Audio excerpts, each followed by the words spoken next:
SportsCast with Jeremy Buckelew is proud to announce we are now officially powered by TEC. If their fiber optic internet service can handle everything we throw at it here in the studio, from videos to calls and live streams, you better believe they can handle your home or business too. If speed, stability, and service is important to you, you can count on TEC.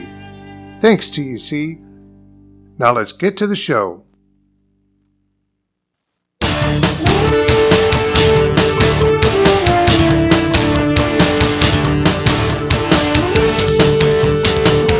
Hey, good evening, everybody. Welcome to another episode of SportsCast Live with Jeremy Buckelew. I'm your host, as always, each and every week. Jeremy Buckelew, glad to have you with us here. Got a special show tonight, simulcasting on the SportsCast and on the Mike Weatherford Show page. And so we're going to talk a little IHRA drag racing this evening. But first, I do want to say thank you to our sponsors real quick. Thank you to TEC. They outfit the studio with the high-speed fiber optic internet. Without them, we couldn't bring you the show each and every week. And so I'm appreciative for them and everything they do for us here, not only on Sportscast, but on the Mike Weatherford Show as well. And also want to say thank you to the Peddler Advantage for helping us out each and every week. You can find the MyParisTV.com lineup in the Peddler Advantage. It's circulated all over West Tennessee. And so if you have a classified you need placed, no better place to put it than in the Peddler. Get all kinds of views for it. Everybody's going to see it. And got the phone number there. And they have moved to a new location, 105 South Market Street. You can find them there. But appreciative of them for their help and support here on Sportscast and the Mike Weatherford Show as well each and every week. Don't forget, we are simulcasting on Facebook and YouTube. And so you can go to SportsCast with Jeremy Buckelew and watch, or tonight, again, the Mike Weatherford Show. We appreciate all of Mike's viewers tuning in. Mike always enjoys telling me how many more viewers he has than I have, and that's okay. I'm catching up with him. But with that said, I got a special co-host with me here tonight. He's better known as the Heiko Hustler, the Podfather, but the host of the Mike Weatherford Show, the one and only Mike Weatherford. Mike, you're not nearly as pretty as the co-host I usually have sitting in that chair, but I'm glad to have you here tonight. He's a comedian. No, I wanted to give my producer some hell back here. Yeah. Let him think, what's wrong with Mike? Hey, I know I'm not pretty. Well, I'm just saying, Kenna's a lot prettier than you are. She's a whole lot prettier. Maybe you don't have the sass and attitude that she does. I don't know. That's debatable. Man, I appreciate you. Let me come in here and sit with you tonight. I'm glad you're able to join us tonight. You got a great show going, man. I mean, you do an excellent job. You really do. I just enjoy talking sports and having fun, and that's what we're trying to do. And that's right. So, again, talking IHRA drag racing tonight. I know that's right up your alley. You're the expert on it. I don't know about expert, but I know a little bit about it. I stayed in a Super 8 motel last night, so I know a lot about it. Well, we'll rely on you this show to. We're going to find out how fast Lester. Well, listen, speaking of, glad to be joined tonight by Lester Miller. My descriptor for him was going to be like the fastest man east of the Mississippi. He's like, no, don't say that. And so he is one of the fastest guys in the area, the one and only Lester Miller here with us tonight. And then we also have with us the first woman ever divisional director of IHRA, and she now serves in a leadership role, Miss Staci Kettles. So I'm glad to have both of you here. Welcome to Sportscast. Glad you could make it on a Sunday night here in Paris to join us. Yeah, thank you for having us. Yeah. Thank you for having us. So,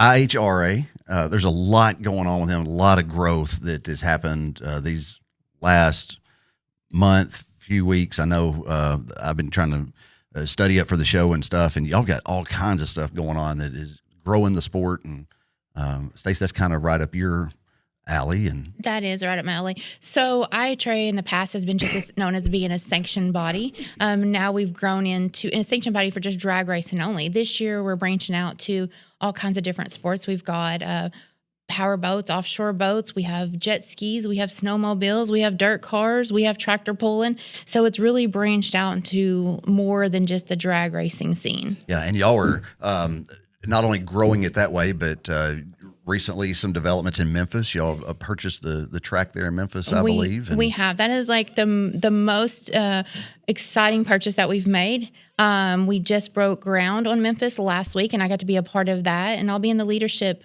department and team with the Memphis, and it's so exciting to see a track that everybody thought was dead and would never see another car there, and to watch this grow and become something so big. So we got some photos here of what. Wow. That ain't the same Memphis I used to race it. Dang, Lester, is that what that Camaro does when it goes down the track? That's right. That's the last pass Lester made. That's what happened down there. Threw rocks at it. Yeah. Wow. Look at that. There y'all are meeting with the city council and talking about the growth that is going to occur there. Tell us a little bit about that, the groundbreaking and whatnot going on there at the Memphis racetrack for. Right. Well, so we did this last weekend, and it was kind of just a way to bring the community in and get them excited about what's going on and all the revenue and jobs and different things that this is going to bring to the Millington, Memphis area. And we were welcomed with arms wide open from everybody in the community, and they're just as excited as we are about bringing this track back to life. Wow.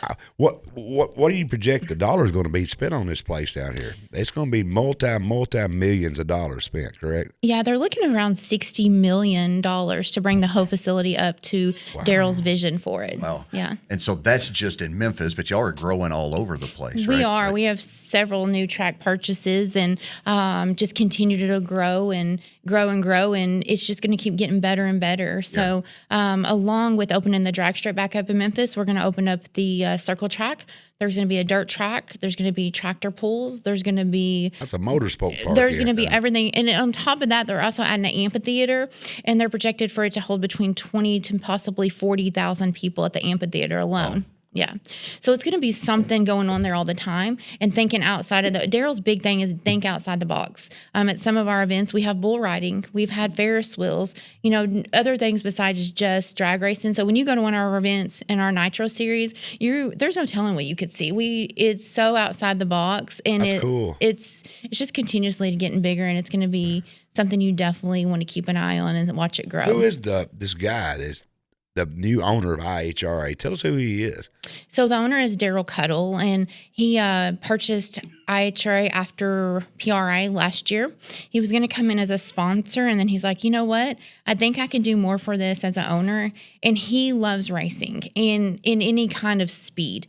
He holds a few records himself, some boat records, broke the world record.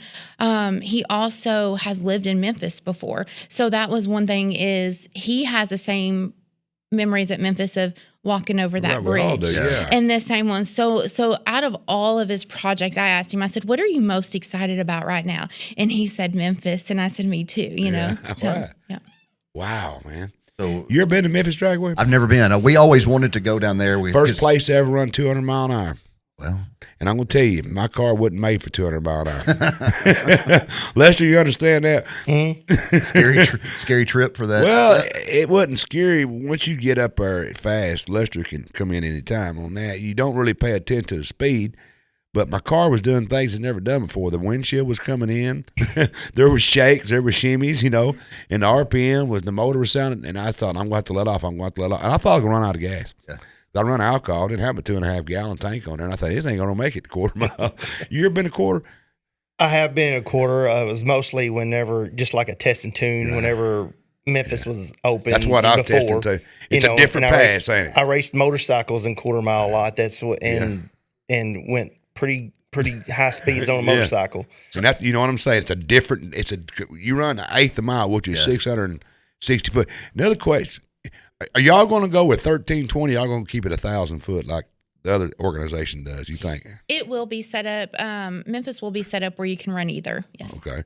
Eighth or the whole quarter mile. Yeah, and then our Nitro series and our Triple Crown event that we're going to run, they're going to run that off 1,000 feet, right? Because those cars, are already set. They're already set up for 1,000 feet. So for our Triple Crown event, which will be our first big event there, it will be a rain off 1,000 feet. Do you know what date is there like a projected date that you're hoping to be able to get cars on the track can be ready to go? I don't have a projected date on like an opening day. Sure. I know like October 10th is going to be our first big event there. Okay. And then we're pretty much back weekend. We're going to run a Triple Crown event. We're going to run Division II team finals, and we're going to run world finals. And then we have like a week break, and then we go into the Nitro series. So once by October 10th, we're pretty big events back to back.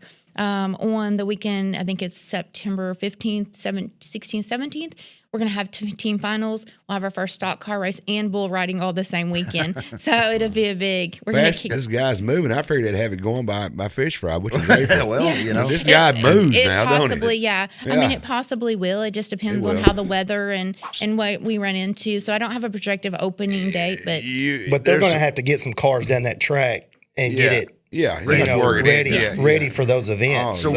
So again, Mike's an expert in drag racing. Obviously, you guys are. Staci, you also drive, and Lester, you drive as well. What does it take to get a track ready for cars to go down the track? I know that. Rubber on the track, and get it to where cars can. Because the first few times you run down that track, it's not going to be fun. It's not. Yes, it's going to be slippery. It's going. It's going to be like a no prep surface. You got to set it up for dragster. They got a narrow car, and you got your door slammers, and you got then you got the motorcycles. I'm sure they're going to run all the cars different width. Right. Yeah. It's kind of hard. Some tracks back in the day, I'm sure, still the same way. Oh, that's a dragster track. It's got a lot of dragster go down there. It's not the same groove as a door slammer like he run or IHRA comes in. It's just rubber. Yep. Right. We have in-house, though, we have Brandon Mass. A lot of people know him from Mass Traction, where he goes into facilities and preps the track, the surface. And so he actually works in-house for us now. So he'll be the one in charge of getting the Memphis surface ready, which is in the best hands can possibly be. Oh, I'm pretty excited about that. Yeah. Wow. And I like the part of racers being part of this. It's kind of like, a lot of your other organizations, they've never raced. NASCAR, some of them guys, big shots in NASCAR, never raced. And how do you run something that you don't even know about?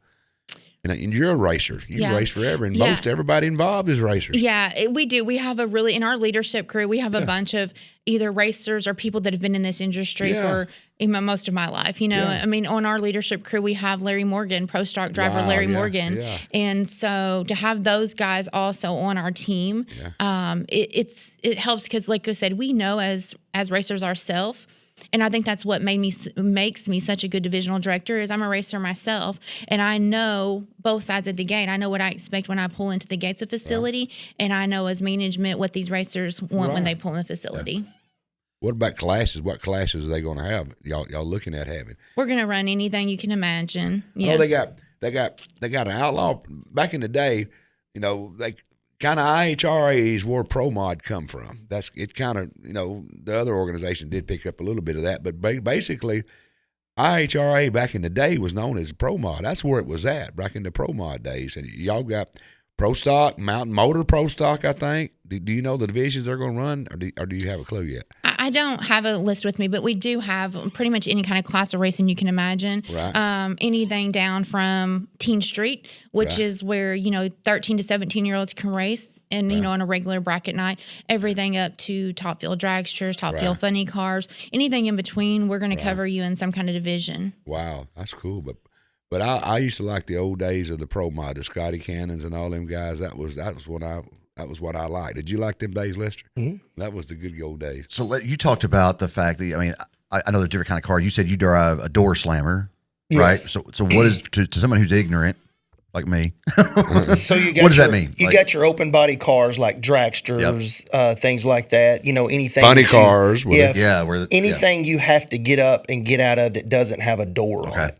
Yeah. And so yours, you just get in and out of it like. No, he's got a door. Yeah, yes, like you would have just a normal car, but you take off and get up to what's the fastest you've been in? So in my car, the fastest I've run in an eighth of a mile, as far as mile an hour, I've been 174, almost 175. Okay. That's 600 that's getting up and going. That's dead. That's dead stop. Dead stop. 660 foot, nearly 175 mile an hour. That's fetching and getting there. Not wasting any time. No. Point A to point B. Yeah, and that is that's quick. Yeah. Back in the day, in my day, which nobody remembers me, and that's understandable because there was a time when I was doing what he's doing, and I didn't know the guys before me, but with everybody, they always remember the old guys. We laid the ground for these guys. What he's running right now was unimaginable in my era. Now, I mean, if you run into the 4 second, this dude right here is running low. He's going to be in the 3 seconds next year. 3 seconds. We hope. You will be. You will be. There's no doubt in my mind because I know you, and I know you're going to do what it takes. You're in the low 4s now. True. And I know that's a lot. Yeah, half a second is a lot. I realize that. Everybody, our 10th a second, they say, oh, it's a 10th. You run a 450 and a 460. That's might as well be 2 days. You know what I'm saying? It's hard to get. But when you run into 4s, you was a bad boy back in the day. Now what's his name, just running 3, set a record, 10.5 tar. What was his name? Set the record. Is it Ryan Martin? Oh, you're talking about Ryan Martin? Yeah. Yes, that's on a slick. Yes, with that 10.5 inch slick. That's 10.5 inches of tar. But they've been a lot faster on drag radials. Yeah. But I'm talking about a 10.5 inch tar. He's running the 3s, 3 second, 8th mile. That's quick. No, pretty quick. And Lester, you've been on, like, people have seen you on the Memphis Outlaws and all those shows that I raced on that show quite a bit. On there and Fastest in America, when they was doing that, I was raced on it a few times. How many cars you got? I have 2 cars. Okay. Well, actually, 3. Actually, 2.5. 2.5. And I have a '68 Camaro, which I've had. My dad bought it when I was 3-4 years old. Put that red car up. If you got it back there, that's it. That's my baby. Nice. That's the one. That's the one that means the world to me. Okay. And my dad bought it when I was 3 or 4. He rebuilt it, bought that car for $400, and then this is what it looks like now. Wow. It was red and white ever since I've been little. Yeah. I've redone it. Is that a 69 or 8? 68. I knew 68. it was a 67. I couldn't tell. And I raced it and drove it back and forth to school when I was in high school. Wow. You run a 10.5 on it too, don't you? Yep. It's a small tire. Right. What's it running? What kind of motors it got in it? Small block? Right now it's got a 468. That's a good motor, dude. You make a lot with a 468. That was my favorite. I'm pulling that out this year, and I'm putting all the stuff out of the Mistress, the nitrous setup that was in the Mistress, right? And I'm putting it in there. 640. It was actually it's a 565. Okay, so you go put that all in there. Okay, Yep. Right, wow. So talk about the Mistress. Okay, what's it? It is a 540 with twin 88s on It it. is right there. Flip through some pictures on that. You'll see what he's running on here. See, this is way out of my league. Yeah, that's where we won. We won our first race right there this year. It's right outside of Oxford, right? In Holly Springs. Yeah. I've always, speaking of Holly, so going to the football games, we'd always stop at the Little Loves right there, and you could just hear them at night, like 11 o'clock at night. You could just hear them taking off and going, and it was just one of the reasons we always stopped there to get gas is because I always enjoyed getting out and listening to the cars taking off. I'm telling you, man, when they take off and go, it's. I want to show that picture of that twin turbo setup he's got, which I know absolutely. There it is together. One more, I think, Kevin, if you would. Maybe one more. There's one of them when he's got it tore apart, and we'll come back to. There you go. So tell him what them is right there. Them were twin 88 turbos made by Garrett. Right. Them ain't, everybody's got a turbo car nowadays, but that's twin turbos, which 88 millimeter, most of them is 20 millimeter. And that's a 88 millimeters. And the back up on some of them pictures, that's what it looks like when he's got it apart, and he'll back up. And there it is put together. That right there was back when I was racing. No, everybody was trying turbo. They couldn't get the lag out of it, the taking off. It was so bad they was shooting nitrous trying to get to come off the line. And I thought, well, turbo will never go nowhere. They'll never. Right. Duh. What do y'all do now to get them things to leave that line so hard? I mean, how do you get the lag? What's the deal? I'm so out of date. I don't know. And I'll admit it. I don't know. You gotta build boost with the right. And so that's why you get in the light. You turn the first bulb on. Yep. And then when you turn the first bulb on, you hit your trans brake. Yeah. And then when you throw it to the floor, and then when you hear it, you'll hear rev limiter. Yeah. And then it'll drop just a little bit, and then that's when you know to bump in. Right. And it's boost And Right. you know, it's But they've changed the turbos 41. to get that boost up like that. They used to have issues back in the day. I guess it's all changed now, hasn't it? Yeah, they're just better. technology. Yeah, and- technology. Wow, man, because y'all got waste gates that you can set computers and all that stuff Yes. and blow away. Yep. God Almighty. And again, to show my ignorance here, just because I'm the Yeah. stupid guy at the table. No, you're not. I am. It's okay. I know my limitations, Okay. Mike. It's all right. I understand. But that turbo, it's feeding air into the motor. Is that how those work? Like it's creating Mm-hmm. more air to the combustion or something like. I've studied a little bit on it, but it's feeding it in there. And how do you explain that? I'll be honest with you. The turbos are new to me. Yeah. This year, I've always been a nitrous guy. Okay. Yeah, that's me. I was nitrous. I'm not going to lie to you. I always told myself I'd never change yeah. until I started getting beat by them. Okay. And you know, they always say if you can't beat them, join them. You adjust or Well, you I get left joined them. behind. Right? So I'm learning turbos. Yeah. You know. Okay. An engine's an air pump. Right. Yeah. Well, that's You what pump, it's- you, it's you pumps forcing- air in, pumps air out. So the name of the game is the more air you pump in, the better it is. Sure. So what a turbo does, and I'm not going to get technical for the Right. guys watching me. He said he's not telling the truth. I'm talking to the ones that don't understand it at all. Like me. You're okay, talking about to you. me. It puts the air in there under pressure, and it goes through blow through carburetors. Like yours injected though, right? Yes, right. It goes injection, and it's blowing more air in there than the motor can naturally do on its own. It's like a hairdryer blowing air in there. Like nitrous oxide. Everybody thought nitrous is non-flammable. Nitrous doesn't burn. You get your horsepower from nitrous for the extra fuel you add in there because you're putting nitrous oxide, which raises the oxygen content in your fuel mixture, which allows you to put more fuel, which makes more horsepower. Right.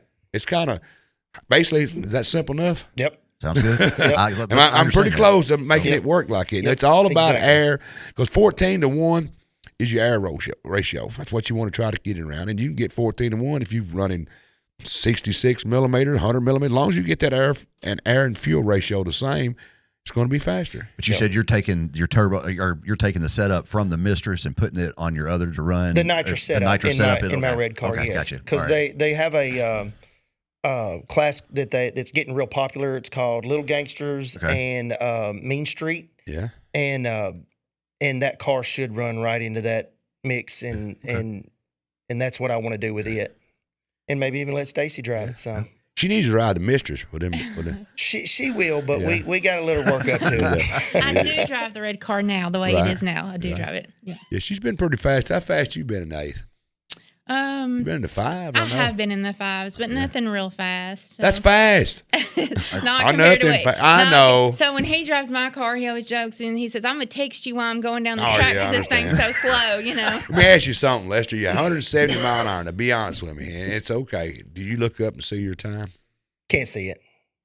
Is that what you're like? No, they don't. Like- Y'all have no time up there. If you had, Most of the time, if you had a time on the board up there, are you comfortable enough to look up and see what your time is? you would. I mean, you're fast. It's by it so fast you couldn't see it. If Back it was. in the day, at 150, I could. Really, I don't. That The ain't only Gleason. place I that look up I and see my saw- time when I go through. The only place that I went to this year was probably at Ozark Yeah, that and I had to was wait. showing our times. Yeah. and it was in front of us, but I never could see. I never could see my time at 170 something. I figure 107 because you got a lot going on at that speed. Yeah. You got, the windshield's moving, it's like sand, it's a moving, the car shaking. Actually, it's full glass. Really? Mm-hmm. Yep. Hold on. It's still quarters, still roof, still glass. Yes. Back half. Now I do have fiberglass front end. I understand. on That's it. normal. That's what And everybody does. But you got a quarter panels in the roof and all that. And the doors fiberglass or steel? They are actually carbon fiber. Okay, so you got doors and front end fiberglass, but it's a steel body car. Back half. It's not a full tube Right. chassis car. Right. Run 170. Yep. Damn. See, I had one of them high dollar chassis that was built by a company, and I couldn't run that fast. Back half means it's just race car. Help me, Lester. From about the front of the back axle, behind the back front About door. where the driver is. Yeah, Little- back. right. That's all race car back. In front of it's still factory. Okay. So That's that, just Well, I've actually changed that. I Yeah. mean, I do have a after bolt on a the control front arm. end now. Yeah, I mean, but it's basically factory stuff. It ain't a tube chassis, which is round tubes. It looks like a. I don't know. Help me, Lester. I mean, that's saying a lot. it's just a full frame, Yeah. full frame welded. Sure. That's what a tube chassis is. Yeah. And mine's not that. Yeah, they put 4 links and all this kind of different suspension. He's basically taking what could be close to a factory 69 Camaro, 68 Camaro, and done back halved it and done some other stuff on it, but it's close to what it would be when it was bought new. Firewall still all in the same location. Sure. It's stock. Kevin, you said we had a video ready to roll as far as. What's this from Lester? Yeah, So this right here is when we were starting to get our get on to figuring the car out. As you can see, the car carried the wheels. Well, on that night, I was having major wheelie problems. I almost hit the wall. I went to the right real hard, and I didn't get out of it before I hit the wall. I even thought I did hit the wall when she come to pick me up. I was down there with my flashlight, with my phone, looking on the side of the car, making sure I didn't hit it. And, of course, she come down there upset. My son was upset. They thought I actually wrecked because dust came up from on the side of the track. Yeah. So you're going to play it again. So explain to me, like, what's going on and I know the clip's going to be way too short to explain, but from start to finish, when you're sitting there waiting, what's going on in your mind? What are you doing as far as getting the car ready for that green light? Like, kind of explain and walk us through, you know what I mean? Like, what's going on from that driver's seat from the time you pull up to that line? Keep showing the video. There you go. So when I turn that first bulb on, you'll hear you see that bumping? I'm hitting another button that bumps me into that. When I hear the motor change tones, I know that it's time. Okay. So I bump that button, and it jumps forward into the next bulb, and then that means it's letting them know that I'm ready to go, and the lights come down. Yes. And as you see, that was the perfect pass for that night with what power we had in it. And it just carried those wheels. And as soon as it landed, I grabbed my scramble button because I was so excited. That was my first time it ever went straight A to B. Explain what a scramble button is. It adds more boost. Right. Okay. And shuts the wastegate, basically, don't it? Yeah. And when I crossed that finish line, that was the fastest I'd ever been. I was so excited. The car finally was getting somewhere. What was causing all that, Rod? You had to. You just had too much bite in the car?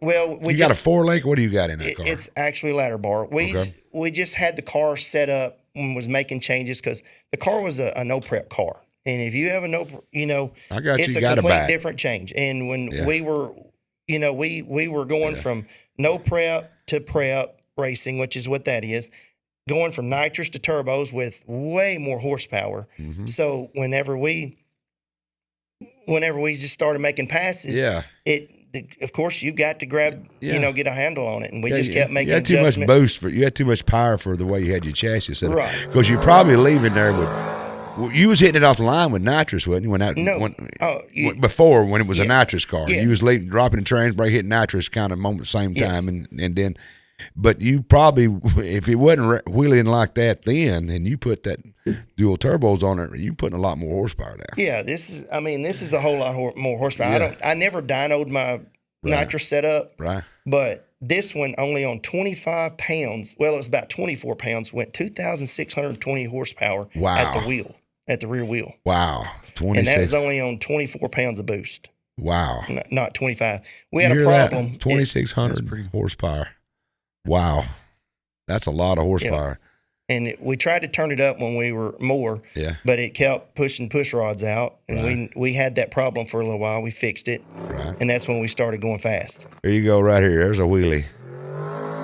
People like to look at wheelies, but all that momentum that's raising up should be going forward. You want to take that standing up motion and make it go forward. And again, to somebody ignorant, I'm assuming that when it gets on the back tires like that, you don't have much control over where it's going. No, I mean, you just got to hope that it's. You got to trust it. Yeah, you just hope it's. Hope. I don't know how to put it in words. You just got to drive it. I mean, I've asked that question before. I've had some old cars where, how do you drive it? I said, well, I don't know how to explain that. You just drive it. I mean, you just. You can't let it slam down. No, you just got to drive it, dude. No, you don't want to slam down. There goes a lot of money. I bet. Oil pans and rods. Wow, it's crazy. When you sit there and look at that, I know you probably try to forget, but what's the scariest trip down a track that you have experienced is sitting in that driver's seat? Well, the scariest pass I've ever made was on a motorcycle. Okay. At the very end of it, I don't know what caused it. I can just tell you it started shaking, the steering wheel, so I had no choice but to come off of it, 140-something miles an hour. And I skid for a ways. And that was the scariest time I've ever that was it was a bad wreck. Was you leathered up? I was, but it pulled my jacket up, scratched my back all up, went through my gloves, scratched my hands real bad, separated my shoulder, and me being a dummy, I got back on it within 2 months. Well, that's just a racer. That's a racer. What kind of, right? I don't know. I bet you was on an old Kawasaki 900. No, I was on a GSX-R 1000 Really? with a turbo on it. Right. Why? What turbo? Well, he was turboing back then, huh? Yeah, that was my first experience of turbos. Stacy, you raced.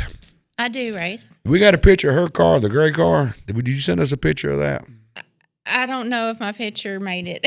Well, you've been busy, girl. I'm going to let you pass. This is the Camaro. That's right. That's not the one I was talking about. That's good, though. Yeah. Go ahead, Lester. Tell us about that. Or one of y'all. So you want to go ahead and tell them? Yeah, tell them. So this is our Z01. This is our first purchase that we've actually made together. Right. We got that actually like it was a spur of the moment thing. We didn't even talk about it. We woke up from a nap one day. I saw it was at a dealership, and we went and bought this car. I've been wanting one. We'd been looking online for one. Right. But when I saw it was in a local dealership, and it belonged actually to one of my good buddies. Right. And he traded it in and got a truck, and we went and we really walked in that dealership and bought that car. Wow. After a nap. And it is a Z01 Camaro. With it's stocked with a supercharger, 6.2 with a supercharger. Did you supercharge? It already supercharged. It comes from the factory supercharged. Wow. What's it run? The only thing we've done to it is we put a pulley that adds more boost, right? A cold air intake and headers, and it's been tuned by Guatney Performance, Ryan Stevens. I don't know if you know him, but he's a very good tuner. Right. I'd recommend him to anyone. It has been the weather wasn't real good, and weather and DA is a real big deal with those cars. And the DA was not very good, and it went a 658 at 106 miles an hour. Wow.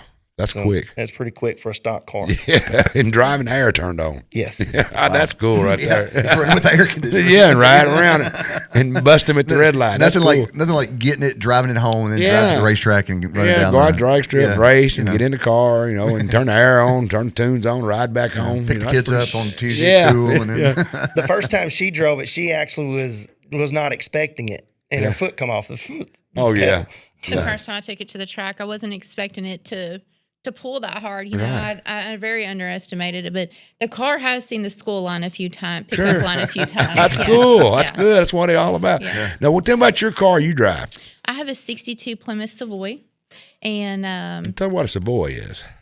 Well, a Savoy would be so 62 is a 1 year only. The Savoy, the Belvedere, and the Fury was all the same body style. Right. It was just the different levels of. Right. So the Savoy was like the base model, pretty much came from the factory, ready to race. Gutted out. There wasn't much to it. No fancy options. So, so that car's been in my family my whole life. Wow. My grandmother raced it. My dad, Rick Brackett, raced it my whole life.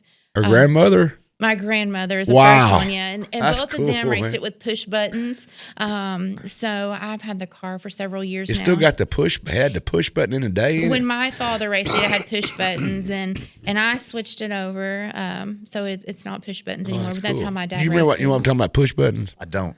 Back in the day, Plymouth made. I don't think it's the only one I know. It was Plymouth that made cars where your shifter was push buttons on the left-hand side of the dash. It would park and reverse and neutral, I think, and D. I don't think it had nothing else, just push button, just like your door button you pushed in. Yeah. That's all it had, just push button. It didn't have a shifter. Yeah, okay. That impresses me by itself. Yeah.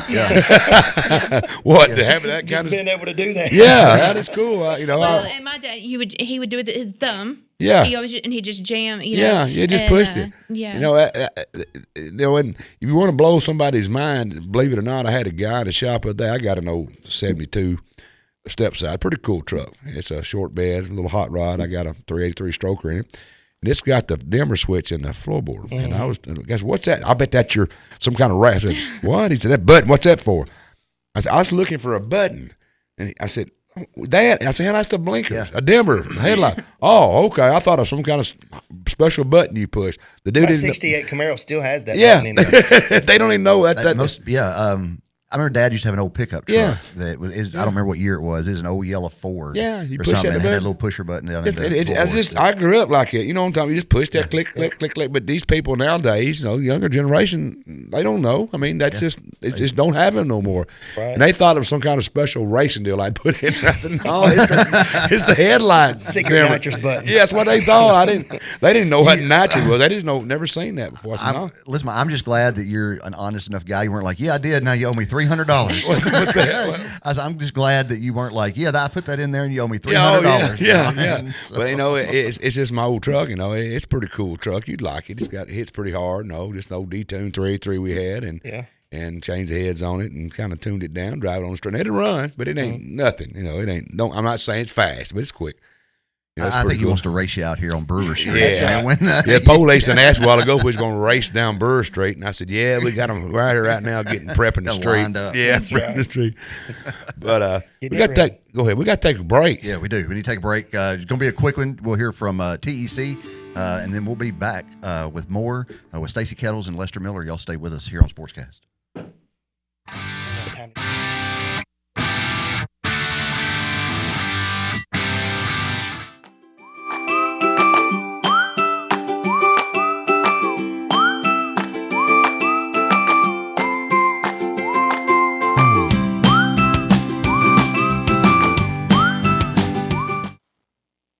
Back here on SportsCast with Jeremy Buckelew. Don't forget, next week we're going to preview the NCAA College Football National Championship that will be next Monday night, the 19th.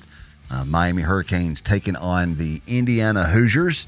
And so Kenna will join me back in the studio next week. We're going to have Will Jelks in, and Dr. Josh Greer will be here. Excuse me. We'll probably try to find one other person as well to come in and just sit down and have a fun conversation about the playoffs in general, and then preview the game coming up between the Hoosiers and the Hurricanes on Monday night. And so that'll be next Sunday at 7:30.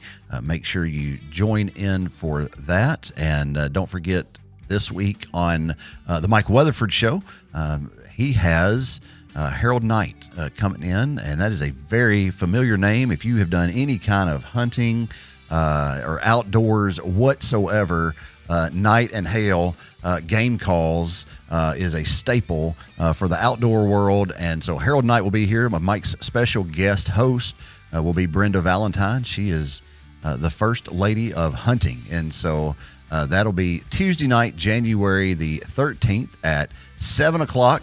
You don't want to miss that show. It's going to be a great one from Mike over on the Mike Weatherford Show's Facebook page, January 13th. That's Tuesday night, Mike. And so it's going to. There you go.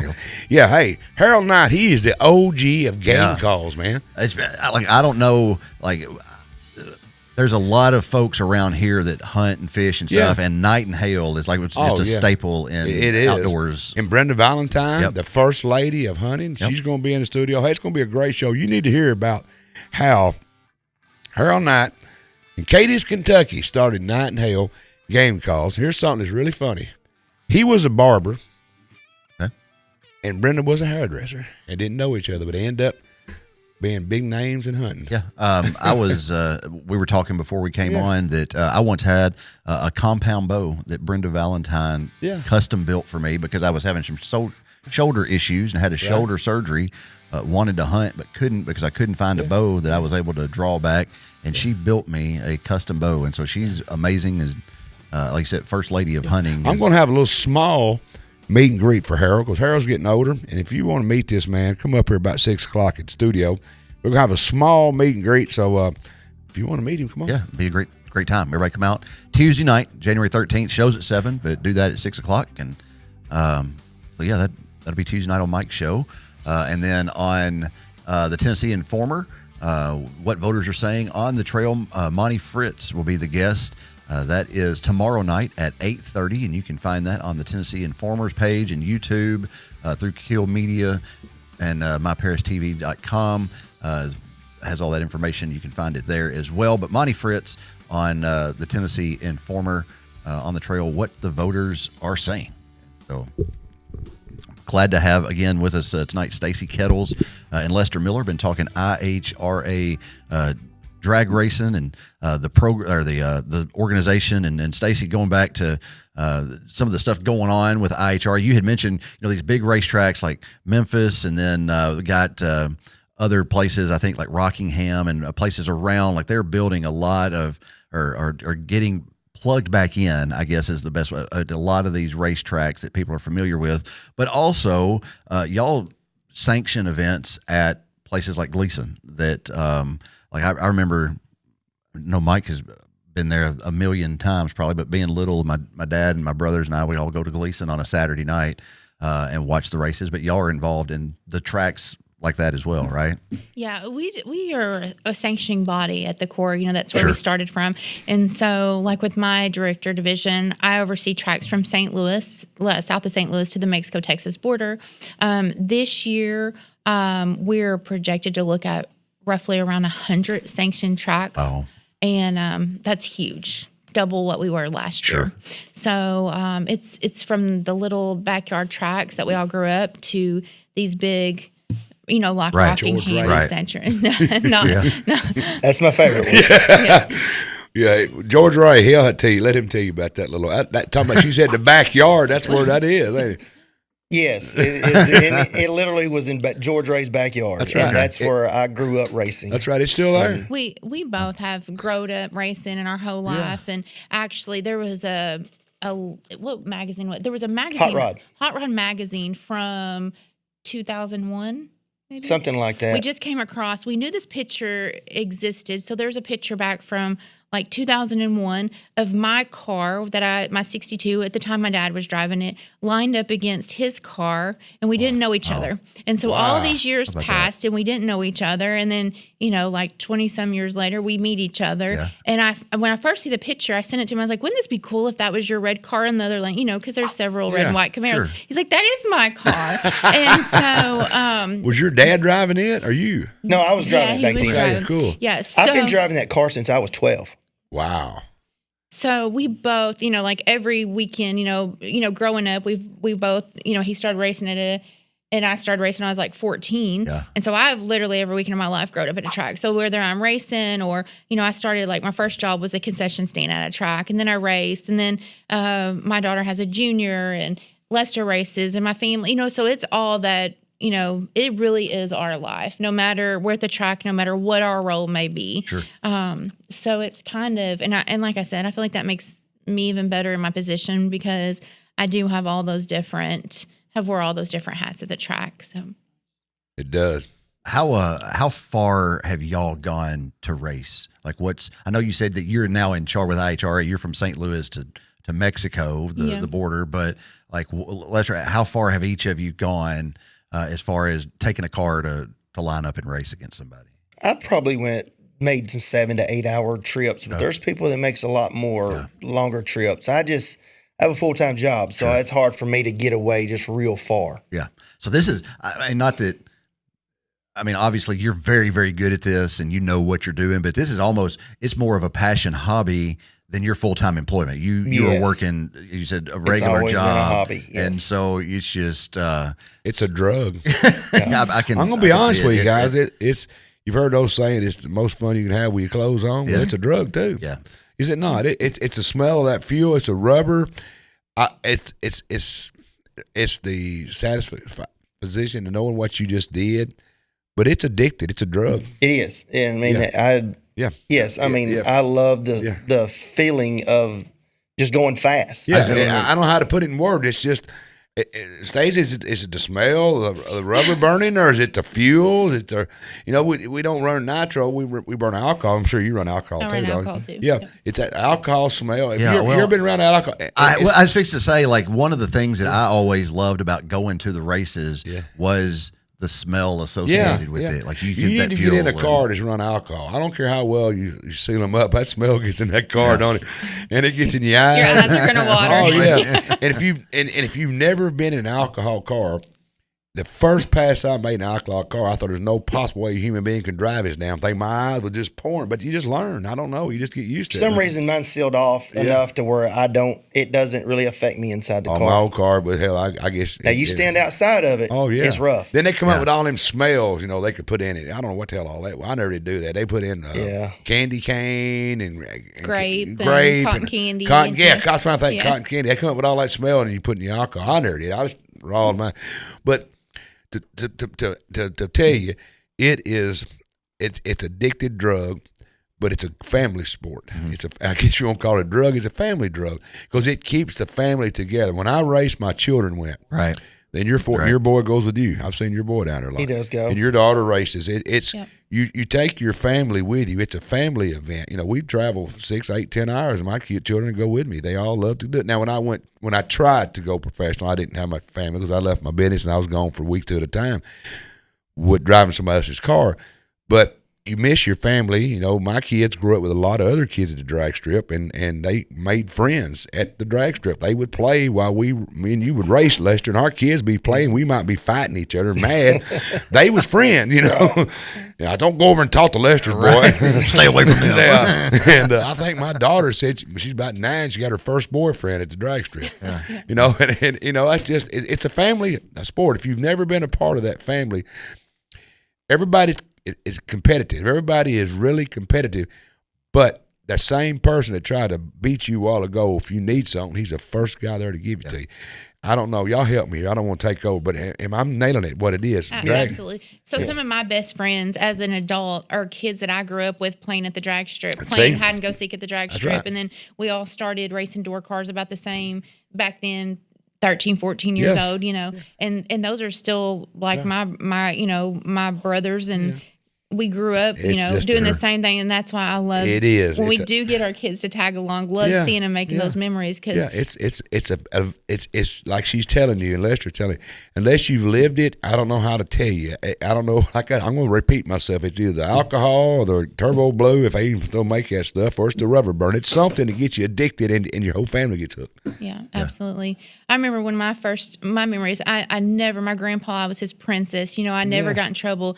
And we got in the ditch and was playing in the water at George Ray's. Yeah. And I got out and got dry clothes on, and I got back in that ditch. And it was the only time I ever got in trouble, and I still remember it. George Ray's is basically a drag strip, not much wider than this room, if it even wide as this room. I don't think it is as wide as this room. Really, do y'all? It ain't much wider. It's about as close as you're going to get to racing on the street. Yeah, it is. It's just a drag. I went down there a couple years, 300, might have been 10 years ago now, and I don't know how I ever got down it, dude. It just looks sketchy as hell now, worse than it did. Where is it? Paragould, Arkansas. Arkansas, right. Yeah. Is it an 8th mile? 8th mile. I think when it first started, it was quarter mile, and then he backed it up and started doing 8th mile. Yeah. He used to actually flag at that track himself. Yeah. And didn't he get mad at some track somewhere? I'll just build my own or something. That's what I've heard. That's the rumor I've always heard. I wish he was still around. I could talk to him. And he was a great guy, and he didn't take no crap from nobody. No. Did you ever know a guy named Billy Roberts? Pretty fast car, and he had a brother named Jimmy. That's the one that turned me on down there, and I went down there to carry my Camaro down there. It's sketchy. Yeah. I mean, the locals will beat you at that. That's one of them tracks where you just, the locals will wear your ass out. Just because they know it. Well, sure they know it, right? They're like, you don't go down there and be a badass because you're not going to be. No, you're not. They're going to wear you out. It's like that. Where was that one that we used to go down there? Bahia, Mississippi. You ever race down there? Is it still around? No, they closed it. Maybe 2 or 3 years ago. Yeah, it was about the time that Memphis closed, they closed it up too. Yep. That was a 600-foot track. It wasn't quite a 600. They did extend it out to 660. Did they finally get it there? Okay. Well, I know you go down there and you run, your car was faster, Yeah. And I think that was their reason for that. We were doing a lot of small tire races there. Yeah, it wasn't a lot of stopping room there. No. If you one, you got to come back up the track, and if you didn't, you had to go through the pit road, and it was just a mess. Did they still do that when you was down there? Was that no? That was Buffalo Valley. I was at one of them. You had to go through the pits with it. I mean, it wasn't the nicest. Somewhere I went, Lester, the return road was so full of potholes that we all door slammer. Our car set so low that if you won, you got to come back up the return road. I mean, up the drag strip and go in that half hole. Yeah. Where was I at? It's been, you're talking about 25, 30 years ago. But, that was the benefit of damn, I get to come back up the track because the return road would just tear the bottom of the whole car up, man.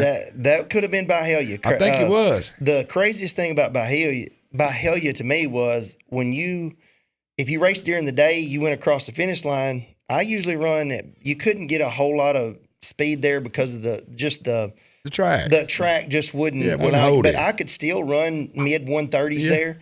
And you saw trees when you crossed the finish line. Them trees were coming really fast. And during the day, it would scare you. And at night, you couldn't see those trees, so it wasn't so bad. But you knew they were there. Yeah. But Did you ever race at the hill in Nashville?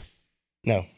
I raced up there quite a bit. I'm going to tell you, and it's on the hill, and you're going down through there, and back then we was running some pretty fast cars, and they call it the hill because they had a net off of an aircraft carrier that would catch your cars if you run off, and I look at that net, and I said, God almighty.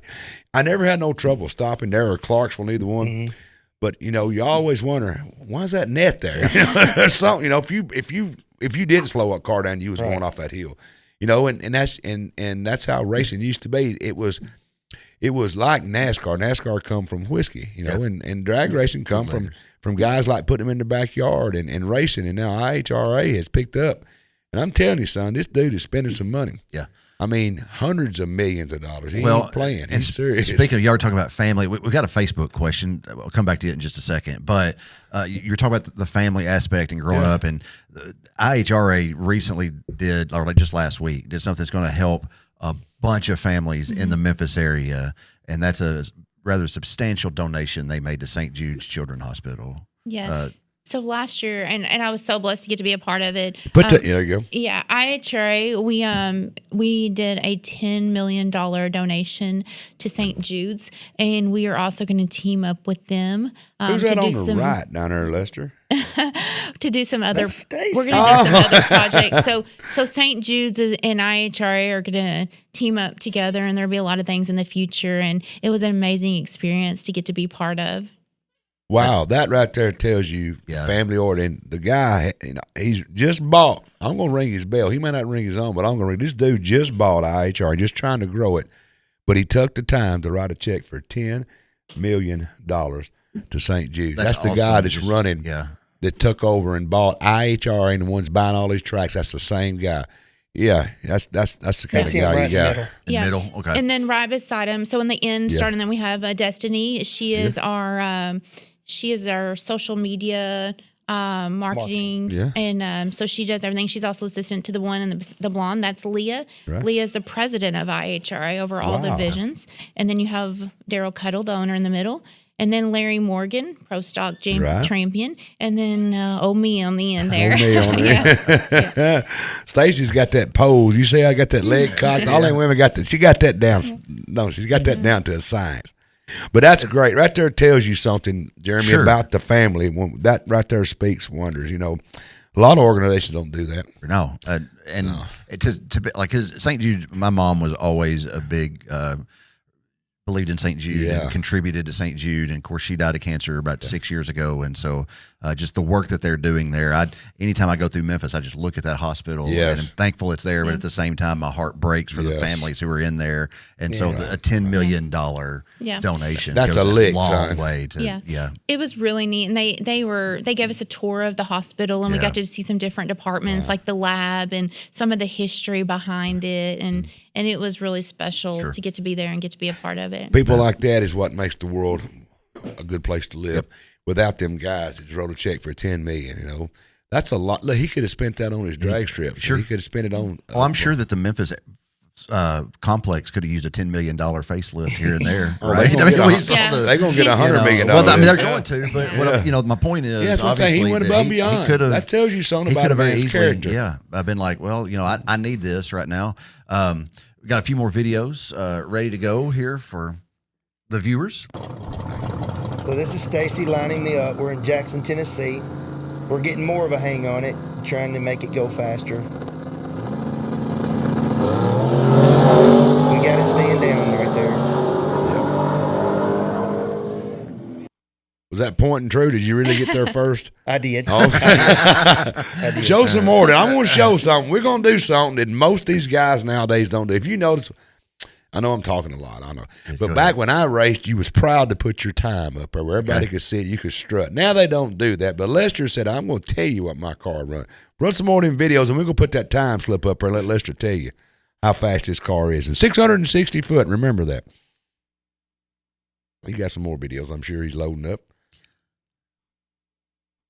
Where you at here, Lester? I'm in Holly Springs. This is the second round. As you can see, he rode a wheelie pretty good. Yeah. That wasn't the best time, but I mean, I'll be honest. That time it went a 4:35. Right. Look that guy in the other lane over there, dude. But you can see it's carrying the wheels pretty good ways on that one. So I didn't really grab the scramble button. That was pretty much just on the tune, and it went a 4:35 on that one. 174. That was probably 172, 171, something like that. Watch that right there now. But you can see it's just got the wheels in there, and you can feel that in the car. Yeah. And I didn't want to add any more power in case it, come back. Well, you had a guy over next to you doing everything but go straight. I was going to say. He was probably grabbing everything he had. Yeah, he did. Now, this one right here, that is the fastest, that matched the fastest that it ever been. The mile an hour was down a lot. Right.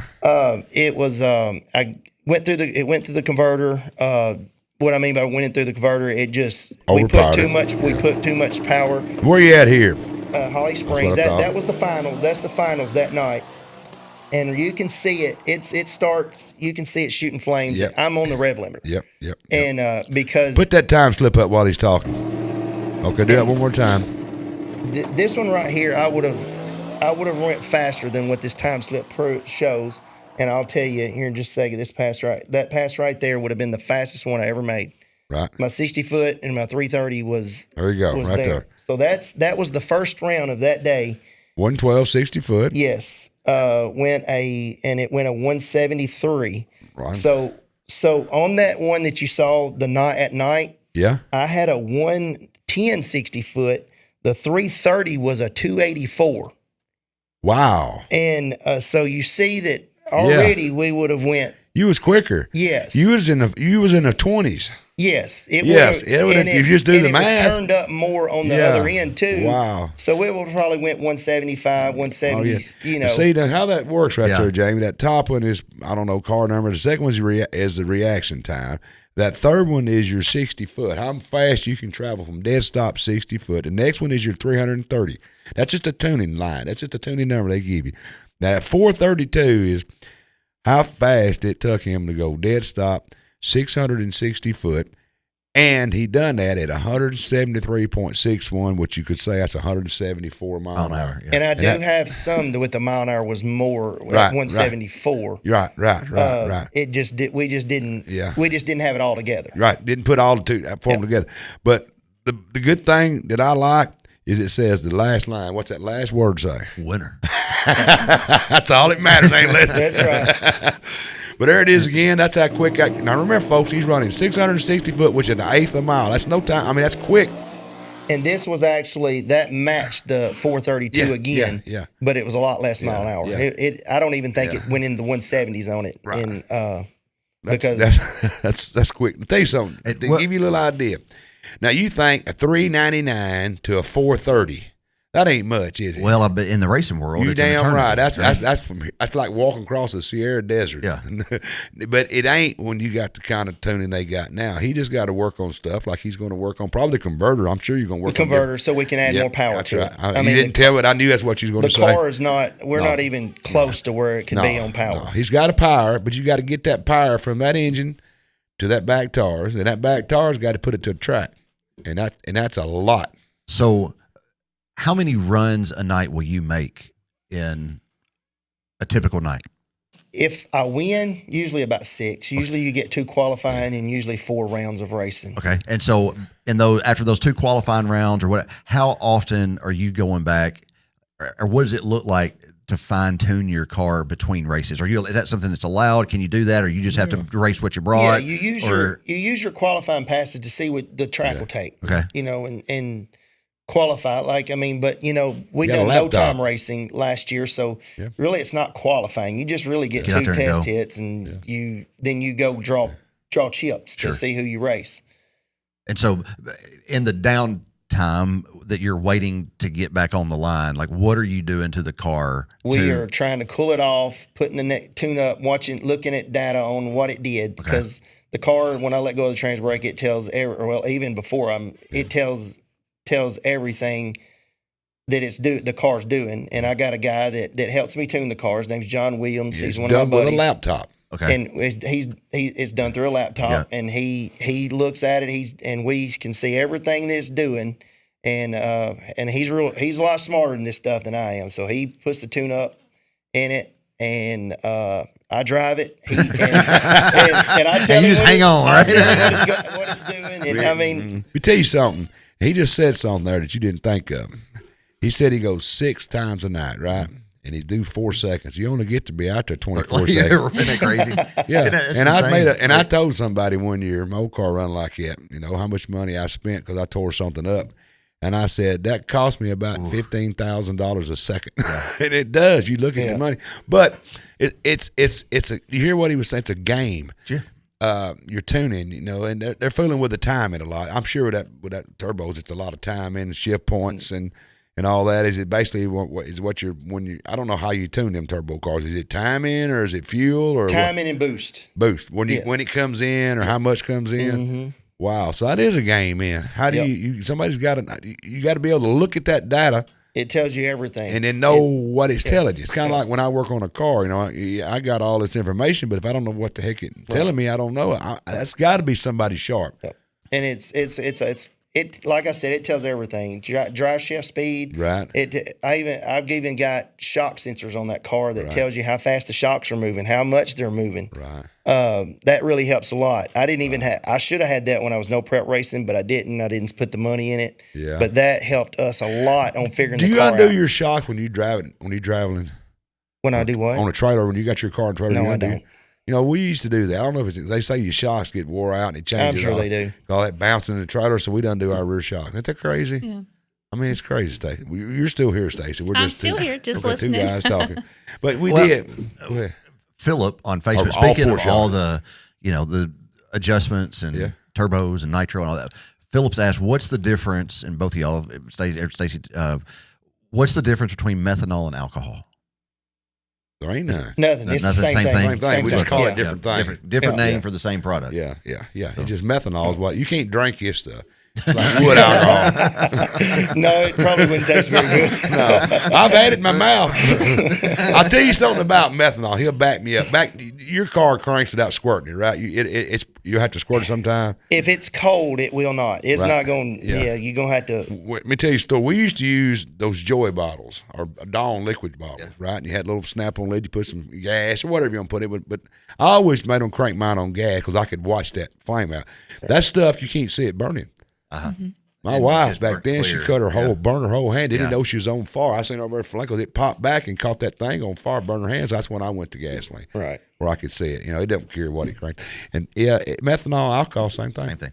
Yeah, nitrous oxide. Was you on alcohol when you was?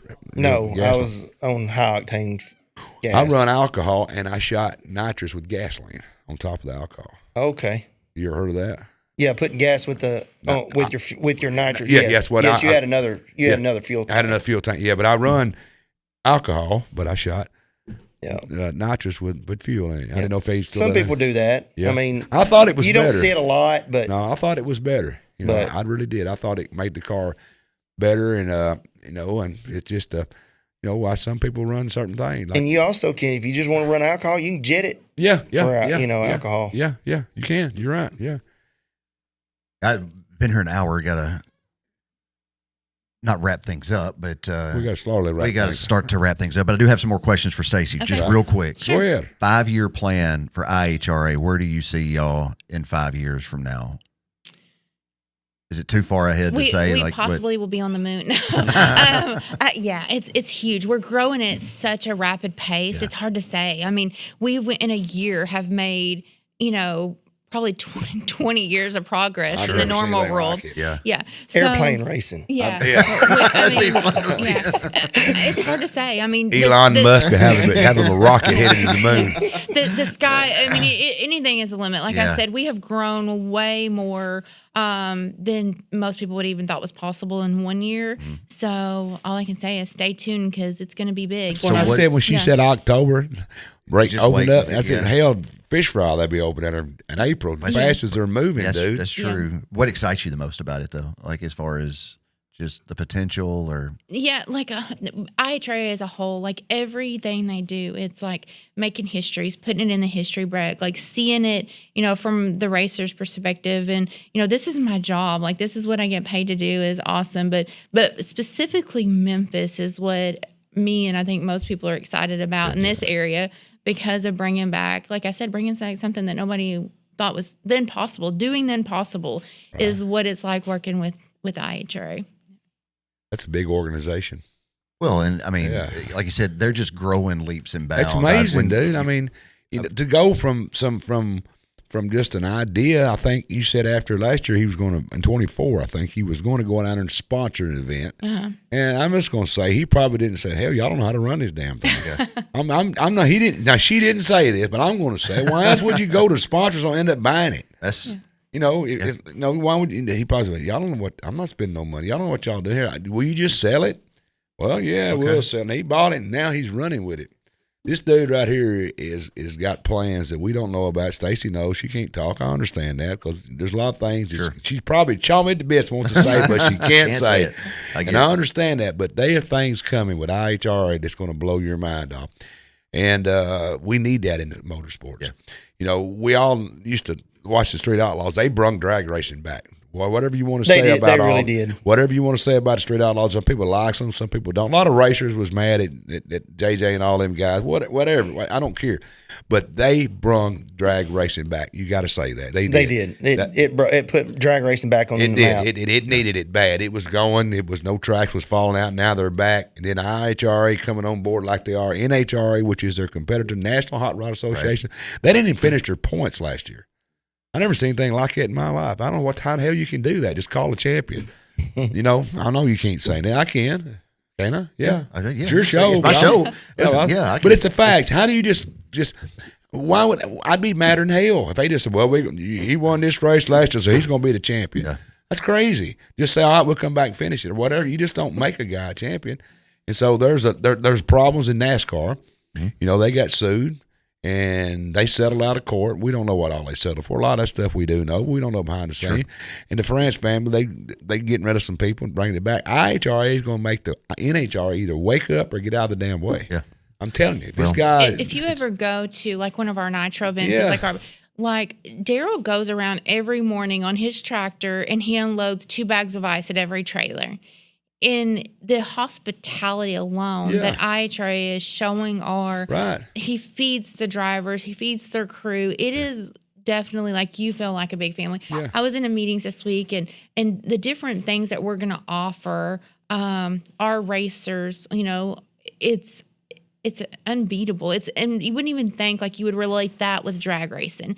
Where one of the things where we've talked about, and I'll let it, is childcare for, our families. There's racers in everything where maybe the husband and the wife both race, and so we're thinking outside the box once again. To what do our racers need? What do they need to make this experience better, easier, and make them think, hey, I can't go nowhere else because nowhere else am I going to get the hospitality and treated the way I do with IHRA. Yeah, I mean, talk to some of my old drag racers. They didn't make nothing. Don Garlitz, I tell you right now, he made more money match racing than NHRA would fill the stands back in the day, just millions of dollars, and they wouldn't give him just crumbs. This dude's trying to do it right. And I'm glad he's doing that because, when you're a sanctioning authority like IHRA, NHRA, NASCAR, who does the fun, who makes the show is Lester. Lester be racing no matter what. That's the talent. Right. The organization is not. They should be there helping the talent put a better job so you'll come put butts in the seats. Sure. That's what it basically is. That's the talent. And she realizes that. IHRA realizes that. So what they're doing, they're saying, we're going to make it easier for you to come and race here. and make him want to race. And I'm sure the pay is going to be up too with these guys. Get some money. I mean, you Lester, you win a race. What do you win?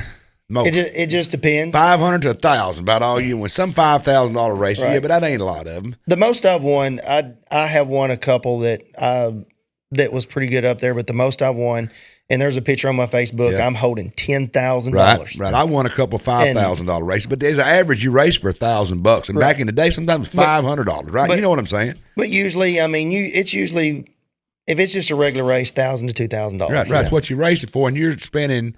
How much? Way more. Than that. Yeah, you time you buy your fuel, time you get there, and not even the wear and tear on your car, because you're that car every time you crank it, it's wearing it out. Well, I was going to say, when Lester made the comment earlier when we were looking at that red car, I think you said you bought it for $400. Yeah, and I was going to make your dad bought it for $400. I was going to make the joke, and now it's worth $600. Yeah. I don't know Lester well enough to know how he'd take that joke. But Lester's good. He's good. But when you probably consider the time and money that goes into it, again, it's a very expensive hobby you got. Right.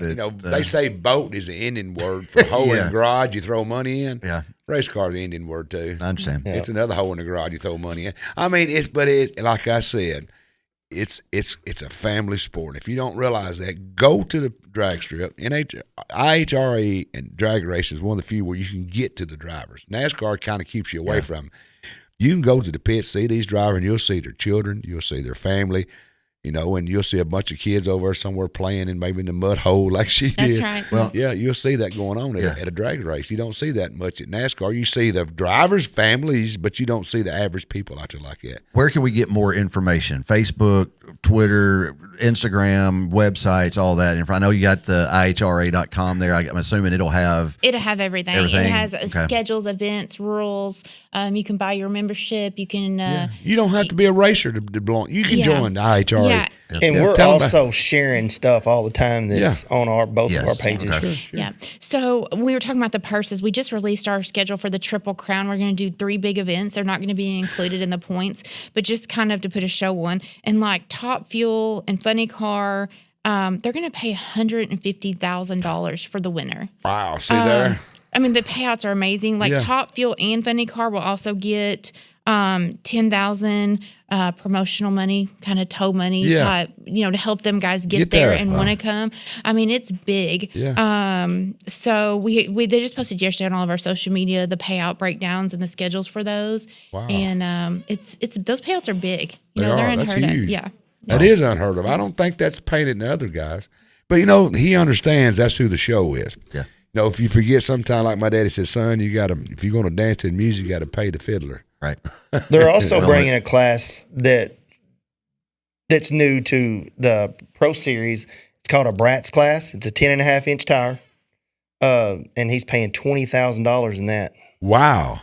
Yeah. To win a Bratz class? It's a 10.5. He's 10.5-inch tire. Yeah. Yeah. That NHRA or IHRA has never had small tire. No. But they're bringing small tire to it. Wow. And it's going to be. That's kind of an outlaw deal back in the day, 10.5 inch. It's kind of never was sanctioned. That's going to be part of IHRA. Well, actually, was it Kai Kelly? Yeah, Kai Kelly and Disco Dean, Stinky Pinky. They're the ones that are over it and kind of bringing that in. So they're going to run all our Nitro events, and the class is called Bratz. And the rules to that are also on our IHRA.com if you want to know what the rules are to see if your car fits. So that's going to be exciting. So I'll tell you what the viewers to do. If you've never been to an IHRA drag race, you can go anytime. Go at night with a nitro there. Yeah. I can't. Yeah, that's what I think. The flaming is just.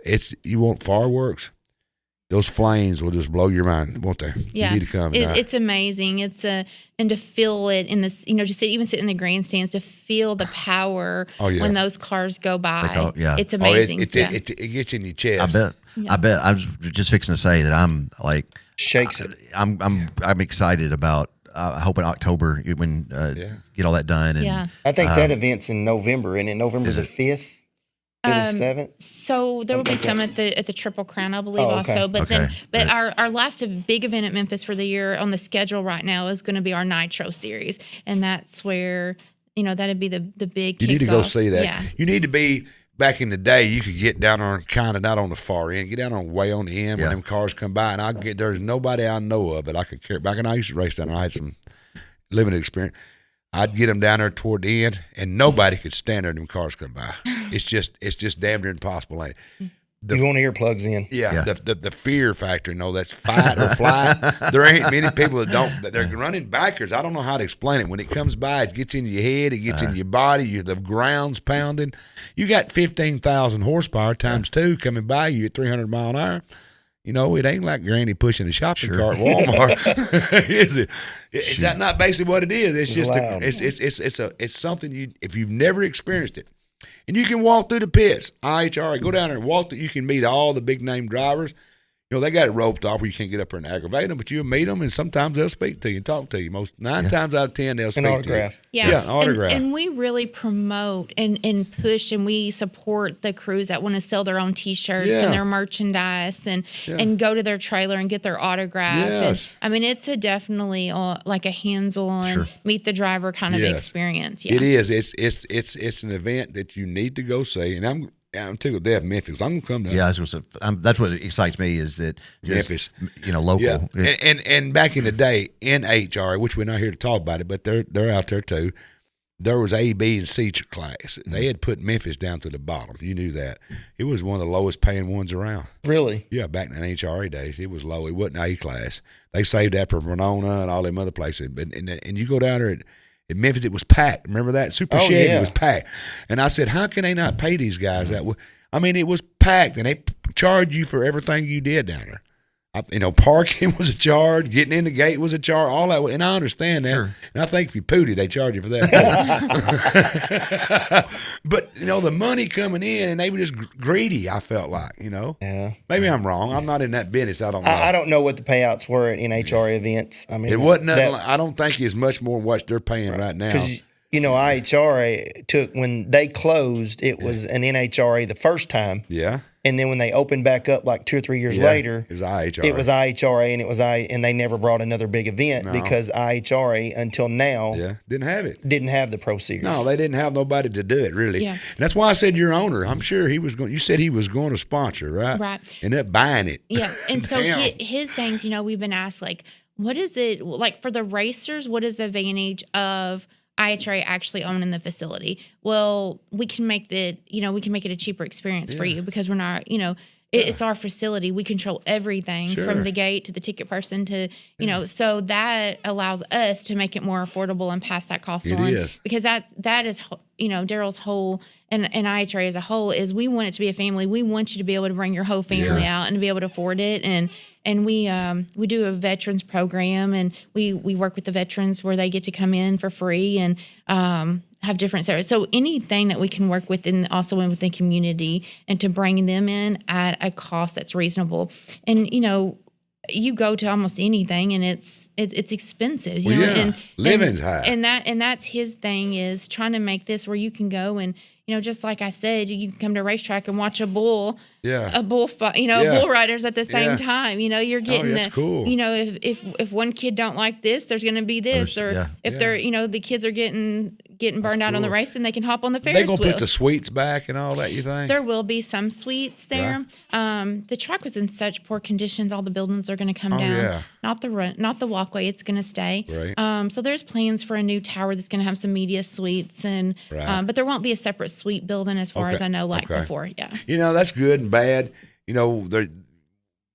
I'm just going to hush. Anyway, when you see them rich folks up there buying the whole damn suite, and you're sitting there like me and Lester, which Lester's got a faster car, and I, hey, we're putting on a show for them guys. You know what I'm saying? They don't want to pay us crap. That pissed me off. Wouldn't you? Yeah, they need to give us a sponsorship. That's right. That's do something. Throw me a bone, dude. Well, I'm super excited about all of this. Like I said, just right down the road in Memphis and even at Gleason and whatnot. But really, Gleason going to be IHRA? They are IHRA sanctioned. We went there about 2 weeks ago. I took my car. We hauled those 62 over there. It rained out, didn't it got rained out. Yeah. No, fogged out. Fogged out. It never actually rained out. So, but we get to go there and hang out for a little bit. And I was one of the first ones to ever go down that track. Yeah. I knew the guy that built it, Ed Todd and all of them. I was one of the first ones. Might have been one. I can't say I was the first one, but I know I was when the top 3 ever went down that track made it past. 4 it was ever prep. What do you think? 'Cause I don't know. I couldn't get no traction. I don't think they did any radio prepping at that track till this past year. Right. I think Scotty Corbin went over there and was radio prepping, and they're trying to bring that into. They are. That's a good track. When I first went down, you could not run a fast car years ago, and I'm talking when they built it, wasn't short long enough. It was running off and hitting that dirt pile down there. So I think they've extended it out. Yeah, a long way. Then they extended it. Then I think they did one more extension because we was running 145, 150 bracket racing. Yeah. Man, you couldn't stop them damn cars down there. Yeah. And I had 4-wheel disc, and I was on my brakes hard trying to, you didn't fool around. You cross the finish line, you hit that brake. Right. I think someone actually went in the 480s there on a small tire. This past year. Tire. Wow. Yes. Now we run some 4s down there in the big cars. Right. That's what I'm talking about. I had slicks on there wide as that sign back here, and they're doing it on that much. Faster than what I run. Technology catching up. Y'all wasn't that smart. Hey, before I let y'all go, look, everybody comes on the show. Even though this is Jeremy's show, you're still part of the Mafia. This is the Brewer Street Mafia Studios. Okay. And everybody wants to know, can I be in the Mafia? You're IHRA, but I'm going to put you in something that's even better than that. I'm going to make both of y'all official members of the Brewer Street Mafia. Here you go. I appreciate it. You can read what it says on the back. It'll tell you. What does it say, Staci? Well, I don't have my glasses on. I'll read it for you. It says official member of the Brewer Street Mafia. So you can take this right here now and 5 pennies and you've got a nickel. That's right. That's right. Guys, I appreciate you coming on. Anything else you want to say? Yeah, anything else y'all want to share as far as I feel rich now. Yeah, you should. We just appreciate you guys giving us the opportunity to come here and get to chat with you. Can you hook me up with a ticket when it comes down there? I will hook you up with a ticket I when want it a comes ticket down there. when Yeah. it comes down. I'm pumped about it. I'm looking forward to it. I hope my dad can get around. We'll make you feel like a celebrity. Yeah. That's what I want to be. Yeah, you watch it. I may stick you upstairs and let you announce a couple rounds. Oh Lord, I don't know if that'd work. Yeah, I can do that. But I tell you what, if you've never been to a nitro race, I hate to keep going there. No, it's awesome. You've got to go. You had never seen that. I've never been. I've seen on TV and all that. I watch it obviously, at but at night I want to go there and see it in person. And I tell you what, when they down there, you get a hold of Staci. I'll hook you up with Right. Staci. She'll get you down there where you can be close to the end when they go by, and I want you to feel. Help me out here, bud. How do you explain what I'm trying to tell him he's going to feel? Just let Adrenaline. Yeah. When it comes by you, it's like a rocket coming by you. Yeah. You feel it in your bones. Mm-hmm. I want to drive one. Yes. You feel it in your bones. I don't know how to tell you. It's like a jet. Have you ever had a jet come down and swoop at you? yeah, I mean, like Okay, we'll multiply that. Yeah, Because they've got more seriously, G-force. He's probably got more G-force taken off than most fighter jets. Right. But them darn drag cars, those top fuel and top funny car, they got more G-force taken off and stopping than a fighter jet. Oh. And stopping's rough too. You got to stop them. Yeah, They do. He's got a lot of G-force. I never had a G-force on one. If you ever know what you're, I know it's you don't even notice it no I more. can't remember what it is, but it's big. It's big, but you don't even notice it. like the ZL1. It has it on the screen. Wow. I mean, geez, That's cool. dude. That's cool. So they both race so long, it's a joke. But you can run over a nickel and tell if it's heads up or heads down. That's how well they know your car, right or wrong. Yeah, that is true. Yeah. Something I didn't touch on is the IHRA membership. Like you said, you can get it even if you're not a racer. You don't have to and be. so now with our new insurance policy, if you're an IHRA member and you race at an IHRA facility, you have $1 million worth of health coverage on you. So if you do have an accident while you're on one of our facilities, you're covered for up to $1 million. Wow. And that's the best insurance policy in all of motorsports. Can I help you there? Because most medical insurance don't cover They don't. racing. Yeah, they don't. Did you know that? My medical insurance, when I was racing, it would not cover anything race related. I can imagine. And I was a member of the other bunch, and they had that same thing. Yeah. But what she told you is valid. Any old guys that's street racing out here and going down these little local tracks, Gleason, if you're listening in Paris, Gleason is an IHRA track, and you can be a member and you can get your insurance down there. Yeah. Because your medical insurance won't cover yours neither. Right. When you're racing. Oh, I make him keep. Yeah, he keeps the membership, and because it also covers like our heads up guys. A lot of people think the insurance is just at like a points race, and it's not. Like since I've been working with the company, he's kept it on him because anytime you're at the track, and that even includes like if you was to have an accident on your golf cart in the pits. Yeah. As long as you're an IHRA member at an IHRA facility, you're covered, and it's amazing coverage on top of that. So, and then they also offer it for like crew members. So if you have like a pit crew person that may, say a rock hits you in the burnout box, and you're an IHRA member. I mean, so it's a wide variety of benefits to being a member. Besides just actually for the racer, family and you get the all the wives and emails. the crew. Used to be you had the National Dragster. Do y'all still have a magazine? We do have a magazine. Yes, we brought that back this year. Good. They'll send that out. Keeps up with all Everything that. going on, and you always want to find your name. You flip through that. You remember them? I'll tell you, every month when I get one, I go through it and I take out all the articles and pictures that I got to be a part of and frame for my office because one day I'm going to look back and be like, man, I did a lot of cool stuff when I was younger. Sure thing. Yeah. All right, I can say this. All of mine's gone in a divorce. I have nothing, hardly any pictures or anything because scorn of an angry woman is all I can say. It happens. And not all women are that way. Dana is not that way, but there is women that can be that way. And a lot of my stuff is I cannot find videos where I turned one around at 175 mile an hour at the finish line. I went through the lights, 175, turned around. That video's gone. Right. All the stuff that I won is gone. There's no pictures. I can't find none of that. I don't know where it went, and that's okay. Mm-hmm. I still got it in my mind. Right. This will make you feel better. On Facebook, Lester Miller Sr. said that's my dad. That he said they get VIP tickets. I don't know if he's talking about us. Oh, yes. That's what Lester's talking about. Lester, senior. See, I'm a senior too, Mr. Yeah, that's us. He's talking about us. That's right. That's what. Thanks, Mr. Senior. Appreciate it. Yes, sir. That's what them old guys. That's for the old guys, ain't it, Mr. Miller? He's a great guy. His daddy's a great guy. I bet him down there. Where's Dyersburg? Yeah, great guy. We sit there and talk for a while. If you ever go and get involved in it, I'm telling people out there, if you've never been to a drag race local, it's fine. Go support your local tracks. That's what makes this all possible. But when you got these big events coming up, go to them. Go to it. Go at night. See those nitro cars. Meet them drivers. And you will have more fun than you can ever shake a stick at. It's just enjoyable. And it's not that expensive. It will, but you know what? Ain't high. And how much is it to be a member at IHRA now? $110 a year? With a membership with a license is $110 right now. Right. What if you just want to be a member, not a license? $100. $100. That's pretty cool. But the insurance policy, and there's also an accidental death that comes up. I mean, you can't buy that for $100. No. But you get all the information, and you're supporting someone that just supported St. Jude for $10 million. Sure. So remember that, folks. If you want to join the IHRA and you're not a drag racer, you just say, "Hey, I want to join. You'll get all the magazine. You'll get some perks, and plus, you're supporting someone that just supported St. Jude." Yep. Go ahead, Jerry. IHRA.com, and you can find all the information there, guys. Again, appreciate you coming in and telling us about the organization and the racing and all that stuff. It's been a fun show. I hope you enjoyed it. And can I come back again sometime? Let me back. Yeah. They're definitely coming back at some point. I was going to say, I hope when it gets really close that we can have them back on to kind of pitch the races coming up, and even if it's by Zoom or a phone call, whatever. But or maybe from the track. That would be awesome. That would be awesome. Cool. Yes. Yeah. We'll see about you. That's what it's always. I'm always one and done. That's always about the.